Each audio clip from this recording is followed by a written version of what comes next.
My name is Betsy, and I'm a grandmother now. But when my children were little, it was very important to me to teach them or try to help teach them the importance of looking at others through the eyes of God, through eyes of mercy.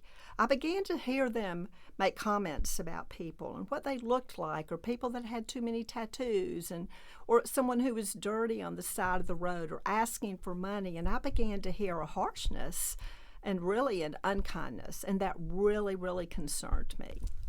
There was a verse at this time that I was kind of struggling with this, that the Lord reminded me of. It's in 1 Samuel 16:7.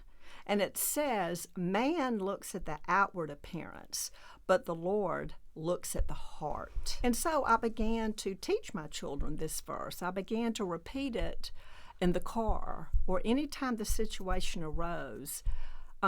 We'd pray about it and talk about it. I tried to, if I heard something, if they began to say something, I'd say, remember, man looks at the outward appearance, but the Lord sees that man's heart. He sees it.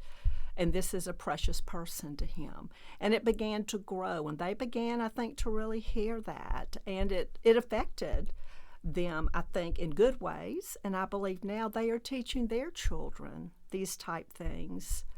And actually, not